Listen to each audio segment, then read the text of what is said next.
नमस्कार, स्वागत है आप सभी का। मैं हूं आपके साथ सपना नौवार। शुरुआत करते हैं बुलेटिन की। रायबरेली में कांग्रेस कार्यकर्ताओं ने केंद्र सरकार का पुतला फूंका। ये प्रदर्शन राहुल गांधी को गोली मारने संबंधी एक वायरल वीडियो में की गई टिप्पणी के विरोध में किया गया। घटना बस स्टॉप चौराहे पर हुई। जानकारी के अनुसार एक टीवी डिबेट के दौरान किसी कार्यकर्ता द्वारा राहुल गांधी के सीने पर गोली मारने की बात कही गई थी, जिसका वीडियो सोशल मीडिया पर तेजी से वायरल हुआ। इसके बाद कांग्रेसियों में आक्रोश फैल गया। रायबरेली में कांग्रेस जिला अध्यक्ष पंकज तिवारी के नेतृत्व में 2 दर्जन से अधिक कांग्रेस कार्यकर्ताओं ने बस स्टॉप चौराहे पर केंद्र सरकार का पुतला बनाकर जलाया। प्रदर्शन की सूचना मिलने पर पुलिस मौके पर पहुंची और जलते हुए पुतले पर पानी डालकर उसे बुझाया गया। आपको बता दें, घटना बस स्टॉप चौराहे की है। जानकारी के अनुसार एक टीवी डिबेट के दौरान किसी कार्यकर्ता द्वारा राहुल गांधी के सीने पर गोली मारने की बात कही गई थी, जिसका वीडियो सोशल मीडिया पर तेजी से वायरल हुआ। इसके बाद कांग्रेसियों में आक्रोश फैल गया। रायबरेली में कांग्रेस जिला अध्यक्ष पंकज तिवारी के नेतृत्व में 2 दर्जन से अधिक कांग्रेस कार्यकर्ताओं ने बस स्टॉप चौराहे पर केंद्र सरकार का पुतला बनाकर जलाया। प्रदर्शन की सूचना मिलने पर पुलिस मौके पर पहुंची और जलते हुए पुतले पर पानी डालकर उसे बुझाया गया।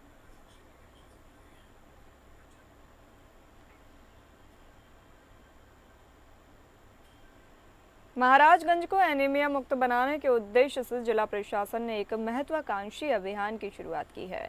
जिलाधिकारी संतोष कुमार शर्मा के निर्देशन में इस अभियान को जन आंदोलन का रूप देने की तैयारी की जा रही है। जिलाधिकारी ने जिले की समस्त ग्राम पंचायतों, सामुदायिक स्वास्थ्य केंद्रों, प्राथमिक स्वास्थ्य केंद्रों, आंगनबाड़ी केंद्रों, स्कूलों तथा सभी सरकारी कार्यालयों में महिलाओं को आयरन और विटामिन सी की टैबलेट नियमित रूप से वितरित करने के निर्देश दिए। उन्होंने कहा कि एनीमिया खासकर महिलाओं और किशोरियों में एक गंभीर स्वास्थ्य समस्या है, जिसे नज़रअंदाज नहीं किया जा सकता। यदि हम सभी मिलकर प्रयास करें तो यह बीमारी जड़ से समाप्त की जा सकती है। इसके अलावा जन जागरूकता रैलियों, नुक्कड़ नाटकों और पोस्टर बैनरों के माध्यम से भी अभियान को जन जन तक पहुंचाया जाएगा। यह पहल महिलाओं के स्वास्थ्य में सुधार लाने के साथ साथ सामाजिक विकास की दिशा में एक सकारात्मक कदम मानी जा रही है।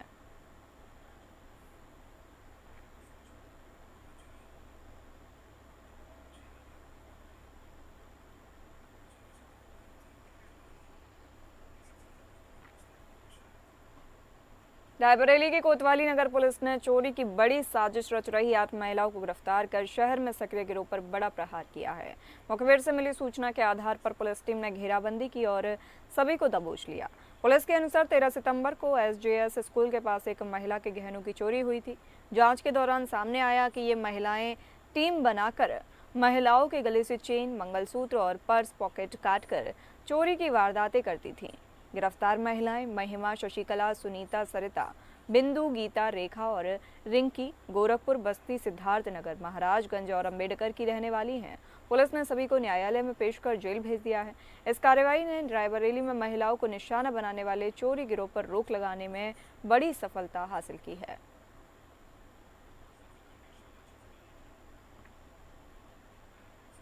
रेलवे स्टेशन के पास से चोरी की योजना बनाते हुए 8 महिलाओं अभियुक्तों को गिरफ्तार किया गया है, जिनके पास से 3 अदद पीली धातु, चेन के टुकड़े, 3 कटर व 1 ब्लेड बरामद हुआ है। ये एक अंतर जनपदीय गिरोह है जो कि इसी समय खासकर नवरात्रि, दशहरा त्योहारों के समय सक्रिय होता है। वह मंदिरों में जाकर 2-2 की टीम बनाकर महिलाओं को घेर कर, चेन काट कर व पिक पॉकेट व कई जगह पर इनके द्वारा ज्वेलरी की शॉप पे जाके सामान दिखाने के बहाने। संभल के 100 करोड़ के बहुचर्चित बीमा फ्रॉड में संभल पुलिस के हाथ 3 लोगों की हत्या कर 50 करोड़ के फ्रॉड का एक और केस हाथ लगा है। एक व्यक्ति पर 50 लाख से अधिक के बीमा क्लेम को पहली पत्नी, मां एवं पिता की हत्या का आरोप है। एसपी ने जल्द खुलासे का भरोसा दिया है। एसपी कृष्ण कुमार बिश्नोई ने बताया कि संभल में बीमा फ्रॉड के बड़े खुलासे के बाद मेरठ की एक महिला ने मेरठ के विशाल सिंगल नामक व्यक्ति पर अपनी पहली पत्नी, मां एवं पिता की बीमा क्लेम को हत्या की शिकायत की। पुलिस के अनुसार आरोपी पर पहली पत्नी एवं मां की हत्या कर 1 करोड़ से अधिक की राशि आरोपी ने वसूल ली और पिता के 50 करोड़ के 64 बीमे कराए, जिसके लिए उसने पिता की हत्या की और दुर्घटना का रूप देकर 50 करोड़ को क्लेम किया। पिता के नाम से 3 महंगी कार और एक बाइक भी फाइनेंस पर खरीदी। पिता की हत्या को मृत्यु मानकर फाइनेंस कंपनियों ने फाइनेंस भी माफ कर दिया, जिसके बाद उसने कारें बेच दी। हार्ट अटैक से पहली पत्नी की मौत और सड़क हादसे में मां एवं पिता की मौत दर्शाने का उस पर आरोप है।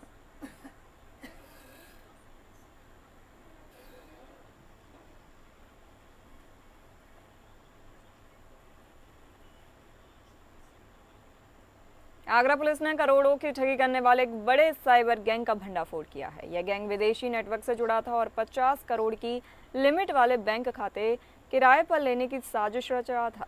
पुलिस ने 10 आरोपियों को गिरफ्तार कर बड़ा खुलासा किया है।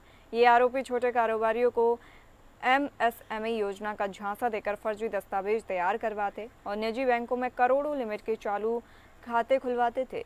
इन खातों की डिटेल दुबई, कंबोडिया और लाओस में बैठे ठगों को दी जाती थी, जो ठगों की रकम को क्रिप्टो करेंसी के जरिए विदेश भेजते थे। पुलिस ने इनके पास से 11 मोबाइल फोन और नकदी बरामद की है। ADCP सिटी आदित्य सिंह के अनुसार गिरोह निवेश और स्टॉक मार्केट में भारी मुनाफे का लालच देकर लोगों को फंसाता था। विदेशी नेटवर्क से जुड़े अन्य नामों की भी तलाश की जा रही है।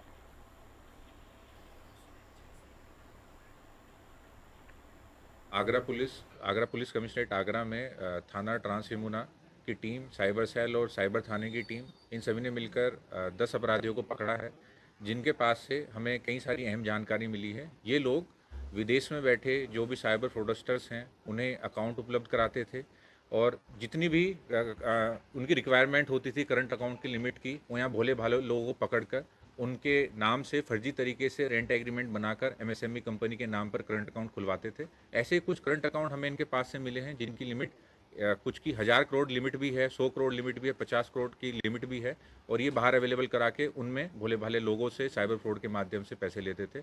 इनके पास से और भी हमें जानकारी प्राप्त हुई है कि किस तरीके से ये यहाँ बैठे हुए विदेश में बैठे हुए लोगों से बातचीत करते थे और किस तरीके से पैसा क्रिप्टो में कन्वर्ट कराकर बाहर भेजते थे। कुल 10 अभियुक्तों को गिरफ्तार किया गया, जिसमें एक व्यक्ति नेपाल के रहने वाले हैं, एक व्यक्ति यूपी अमरोहा नगर के मोहल्ला कटकुई की चौपाल पर विद्युत विभाग की लापरवाही का कारनामा देखने को मिला, जहां बिजली के खंभे में भीषण चिंगारियां व आग लगने से क्षेत्र की बत्ती गुल हो गई। वहीं स्थानीय लोगों का कहना है कि यह हादसा विद्युत विभाग के लापरवाह कर्मचारियों की वजह से हुआ। खंभे पर लगे नंगे तारों के गुच्छों में कहीं भी इन्होंने टाइपिंग नहीं की हुई। जब भी कोई समस्या आती है तो तार को चालू तरीके से ही जोड़कर चले जाते हैं और ना ही उस पर टाइपिंग वगैरह करते हैं। आए दिन इस पार्किंग में बत्ती गुल की समस्या बनी रहती है, जिसको लेकर आज भीषण हादसा देखने को मिला है। फिलहाल इस पूरे मामले में विद्युत विभाग की पोल खोल के रखती है। आपको बता दें, यूपी के अमरोहा नगर के मोहल्ला कटकुई की चौपाल पर विद्युत विभाग की लापरवाही देखने को मिली, जहां बिजली के खंभे में भीषण चिंगारियां व आग लगने से क्षेत्र की बत्ती गुल हो गई। वहीं स्थानीय लोगों का कहना है कि यह हादसा विद्युत विभाग के लापरवाह कर्मचारियों की वजह से हुआ। खंभे पर लगे नंगे तारों के गुच्छे में कहीं भी इन्होंने टाइपिंग नहीं की। जब भी कोई समस्या आती है तो तार को चालू तरीके से ही जोड़कर चला जाते हैं और ना ही उस पर टाइपिंग वगैरह करते हैं। आए दिन इस पार्किंग में बत्ती गुल की समस्या बनी रहती है, जिसको लेकर आज भीषण हादसा देखने को मिला है। फिलहाल इस पूरे मामले में विद्युत विभाग की पोल खोल के रख दी है।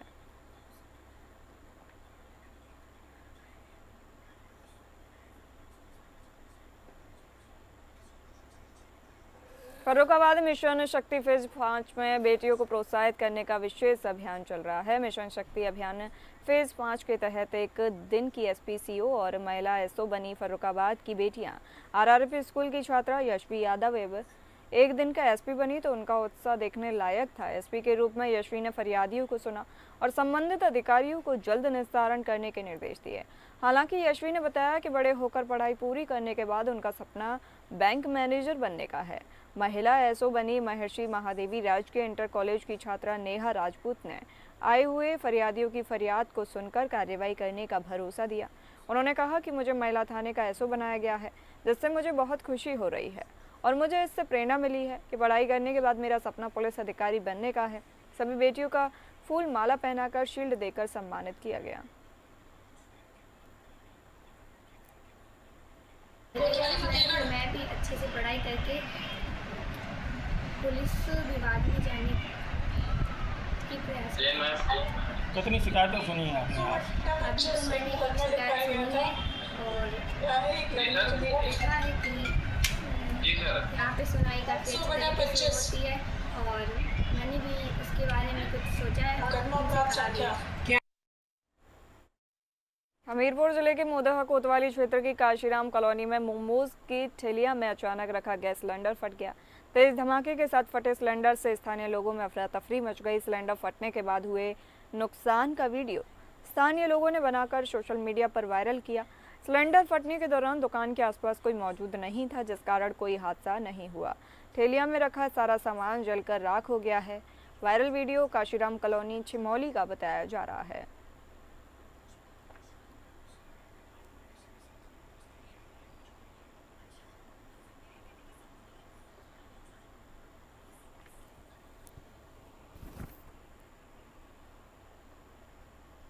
पीलीभीत के अमरिया में स्वास्थ्य सेवाओं में लापरवाही और अनियमितताओं को लेकर प्रशासन ने बड़ी कार्रवाई की। एसडीएम मयंक गोस्वामी और अमरिया सीएचसी प्रभारी अनिकेत गंगवार संयुक्त टीम ने 2 निजी अस्पतालों और भारत अल्ट्रासाउंड सेंटर में छापा मारा। इस दौरान जीवन ज्योति हॉस्पिटल माधोपुर और जीवनदीप हॉस्पिटल अमरिया में गंभीर खामियां पाए जाने पर दोनों हॉस्पिटल को सील कर दिया गया। दोनों हॉस्पिटल बिना रजिस्ट्रेशन के चल रहे थे। अस्पताल में कोई डॉक्टर तक नहीं मिला। रजिस्ट्रेशन से संबंधित कोई दस्तावेज नहीं देख सके। जांच के दौरान अस्पताल में कोई रजिस्टर भी नहीं मिला, जिसके चलते अस्पताल को सीज कर दिया गया है। भारत अल्ट्रासाउंड सेंटर को नोटिस दिया गया और संबंधित अभिलेख भी मांगे गए।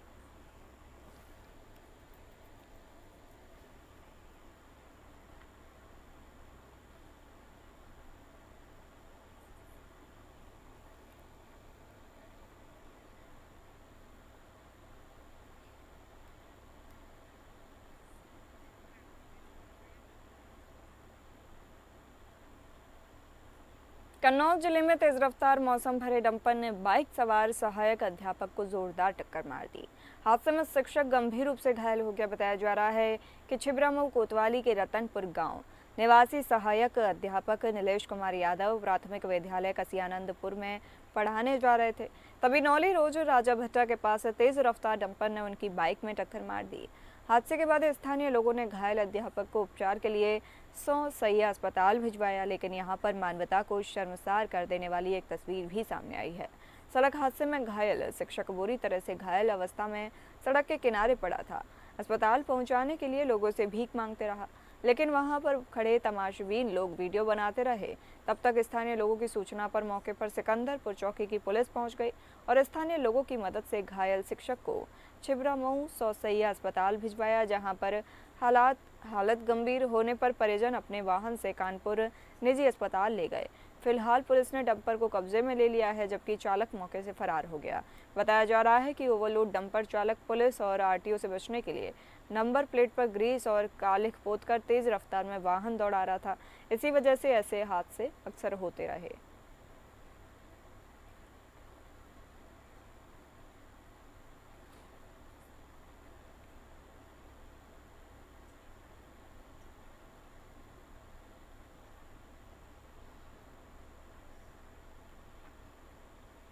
मुरादाबाद के कटघर थाना क्षेत्र के बलदेवपुरी मोहल्ले में उस समय अफरा तफरी मच गई जब कुछ अज्ञात हमलावरों ने एक युवक पर अचानक ताबड़तोड़ फायरिंग की। गोलियों की आवाज से पूरे इलाके में हड़कंप मच गया और लोग घरों से निकलकर बाहर आ गए। इस वारदात के बाद पूरे इलाके में दहशत का माहौल है। स्थानीय लोगों ने तुरंत पुलिस को सूचना दी। सूचना मिलते ही एसपी सिटी कुमार रणविजय सिंह भारी पुलिस बल के साथ घटना स्थल पर पहुंचे। पुलिस अधिकारियों ने मौके का मुआयना कर साक्ष्य जुटाए। वहीं फॉरेंसिक टीम भी मौके पर पहुंची और हर बिंदुओं पर जांच पड़ताल में जुट गई। पुलिस ने मृतक के शव को कब्जे में लेकर पोस्टमार्टम के लिए भेज दिया है। घटना के बाद से ही पुलिस विभाग अलर्ट मोड पर आ गया और हत्याकांड का पर्दाफाश करने के लिए कई टीमें लगाई गई। मृतक की पहचान शोभित ठाकुर के रूप में हुई है। अचानक हुई इस वारदात से परिजनों का रो रो कर बुरा हाल है। पिता ने दोस्त पर हत्या का आरोप लगाया। मृतक के पिता घनश्याम ने मीडिया से बातचीत में बताया कि वह ड्यूटी खत्म करके दोपहर में घर लौटे थे। उन्होंने अपने बेटे से कहा था कि वो कहीं बाहर न जाए। इसी बीच उसका दोस्त गौतम घर आया और शोभित को अपने साथ ले गया। घनश्याम का आरोप है कि उनके बेटे को योजनाबद्ध तरीके से फंसाया गया है और उसकी बुलाकर उसकी हत्या की गई। 5 लड़के जो एक दूसरे को जानते हैं एक जगह खड़े थे। इन लोगों में आपस में बात हो रही थी। उसी बीच में एक लड़का एक एक पिस्टल निकाल के दूसरे लड़के पे सर पे गोली से मार दी और उसकी मौके पे ही मृत्यु हो गई। सूचना पे तत्काल हम लोगों ने उसको वहाँ से मोर्चरी भेजा है और उसमें अग्रिम वैधानिक कार्रवाई की जा रही है। परिजनों से बात करने पे पता चला है और वहाँ पे कुछ फुटेज वगैरह की सहायता से जानकारी मिली है कि एक अक्कू नाम का लड़का है जिसने उसके ऊपर गोली चलाई थी। बाकी उसमें जो उसके परिवारीजन हैं वो अभी एक नामजद तहरीर दे रहे हैं, उसमें हम लोग मुकदमा अभियोग पंजीकृत कर रहे हैं और उसके बाद हमारी 4 टीमें भी लगातार लगी हुई है। बहुत जल्दी हम अरेस्ट करेंगे। जितने लोग इसमें इन्वॉल्व हैं उसमें सबके विरुद्ध कठोर कार्रवाई की जाएगी।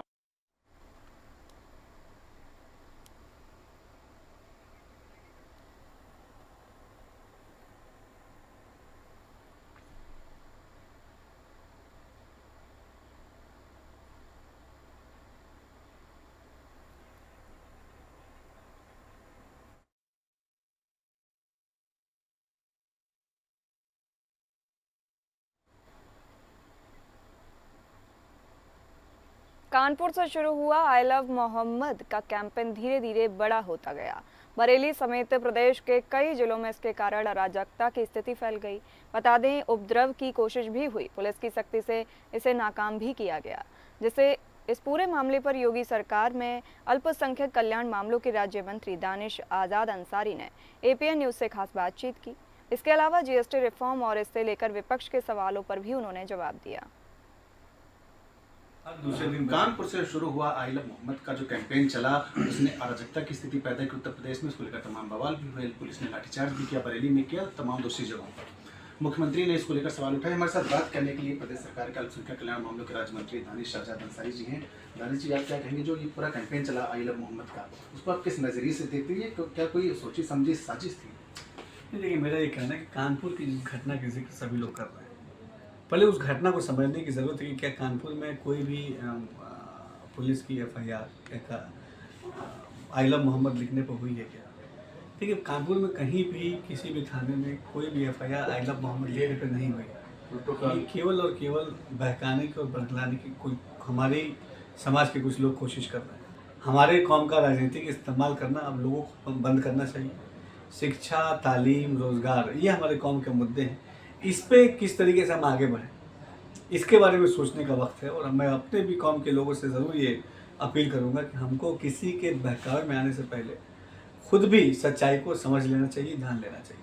और एक प्रश्न जीएसटी रिफॉर्म को लेकर है कि जीएसटी रिफॉर्म को सरकार ने एक तरह से कैंपेन के तौर पर लिया। मुख्यमंत्री योगी आदित्यनाथ और सरकार के तमाम मंत्री मैदान में उतरे, उन्होंने बताया कि किस तरह के फायदे हैं। लेकिन विपक्ष ये कह रहा है कि जब आपने जीएसटी लागू की तो जो टैक्स स्लैब बढ़ाए गए थे उसको जनता को आप कैसे वापस करेंगे? एक तरह से जनता के साथ आपने लूट की है और अब आपने जब उसको सुधार किया है तब आप उसका जश्न मना रहे हैं। देखिए, विपक्ष पूरी तरीके से कुंठा से ग्रस्त है।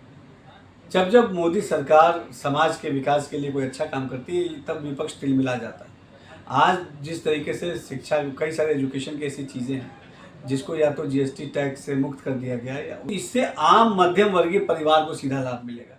लेकिन मध्यम वर्गीय परिवार का लाभ विपक्ष के लिए हमेशा परेशानी का सबब रहा है। बहुत बहुत धन्यवाद आपका। ये थे हमारे साथ दानिश आजाद अंसारी, जो अल्पसंख्यक कल्याण मामलों के राज्य मंत्री हैं, जिनका स्पष्ट तौर पर यह मानना है कि जो भी कुछ बरेली में हुआ, जो भी कुछ प्रदेश के अन्य जगहों पर हुआ, वो जो तालीम मिलेगी, अगर युवाओं को युवा तालीम के राह पर जाएंगे तो ऐसी चीज़ें देखने को नहीं मिलेंगी प्रदेश में। साथ ही साथ आजम खान के सियासी जो भविष्य है उसको लेकर भी उन्होंने अपनी प्रतिक्रिया दी। Anand Singh, APN news. UP के कौशाम्बी जिले में पुलिस और बदमाशों के बीच मुठभेड़ हो गई। इस दौरान एक बदमाश के पैर में गोली लगने से वह घायल हो गया, जबकि दूसरे को पुलिस ने कॉम्बिंग कर पकड़ लिया। घायल बदमाश को मेडिकल कॉलेज में भर्ती कराया गया है। चोरवा थाना क्षेत्र के 13 मील इलाके में मंगलवार देर रात पुलिस और बदमाशों के बीच मुठभेड़ हो गई।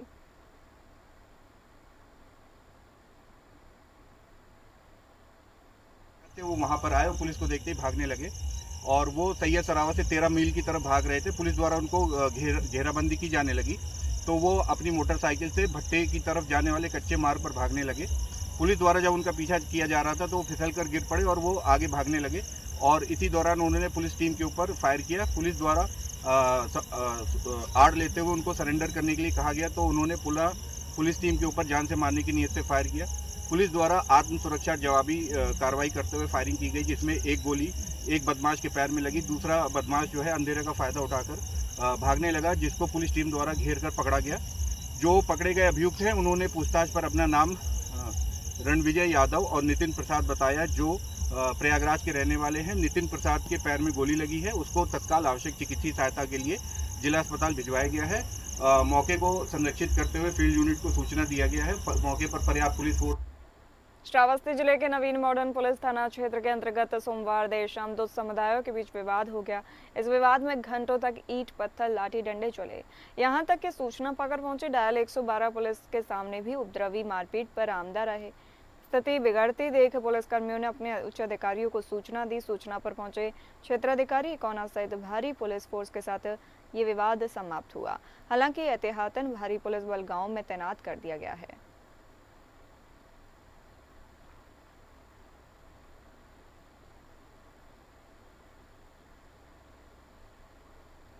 वाराणसी में नवरात्र के अंतिम और 9वें दिन मां सिद्धिदात्री के दरबार में आज आस्था का सैलाब उमड़ पड़ा।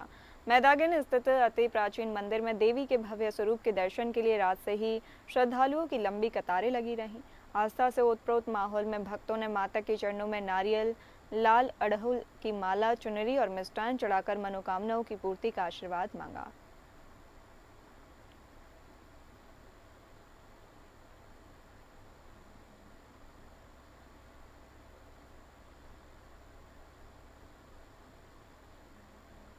खबर अमरोहा से है। सरकार के मिशन शक्ति 5.0 अभियान के तहत अमरोहा में स्कूल में महिला क्रिकेट मैच का आयोजन किया गया।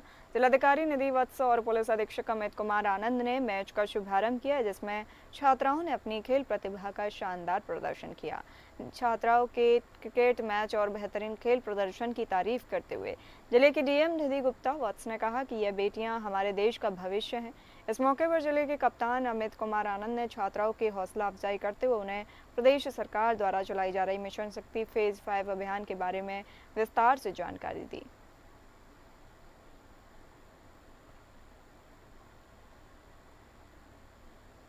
कानपुर के ऐतिहासिक ग्रीन पार्क स्टेडियम में एक नई रोमांचक शुरुआत होने जा रही है। इंडिया ए ऑस्ट्रेलिया ए के बीच 3 मैचों के वनडे सीरीज का आगाज होने वाला है। कानपुर का ऐतिहासिक ग्रीन पार्क स्टेडियम और पहली बार दूधिया रोशनी में वनडे मुकाबला इंडिया ए और ऑस्ट्रेलिया ए के बीच 3 मैचों की सीरीज का आगाज हो रहा है। सुबह इंडिया ए टीम ने मैदान पर जमकर पसीना बहाया। बल्लेबाजों ने लंबा नेट सेशन किया और गेंदबाज अपनी लय पर काम करते दिखे। पब्लिक की एंट्री की टाइमिंग 1 घंटा पहले रहेगी। मैच 1:30 बजे शुरू होगा तो लगभग 11:15 कई बार, लेकिन आपके माध्यम से आज मैं आदरणीय राजीव शुक्ला साहब को साधुवाद देना चाहता हूं। उनके कमिटमेंट के कारण ये तीनों सीरीज मिली और लगातार 3 मैच आगे। 25 अक्टूबर है, 15 अक्टूबर, 25 अक्टूबर, 8 नवंबर, लगातार 3 मैचेस। कुछ डेट्स में प्लस माइनस हो तो चेक कर लीजिए। तो ये बिना प्रेम के और आप सबके आहुति डाले पूरा नहीं होता। तो मेरी आप सबसे विनती, निवेदन कि मैं अपनी आहुति दे रहा हूं, आप अपनी, तो आप सब एग्री करते हैं। उनके लिए मैं चाहूंगा राजीव शुक्ला सर के लिए एक जोरदार ताली होनी चाहिए। बड़ी हल्की ताली है क्या? जो आदमी हम सबको इकट्ठा कर रहा है उसके लिए एक जोरदार ताली होनी चाहिए। फिलहाल इस बुलेटिन में इतना ही। नमस्कार।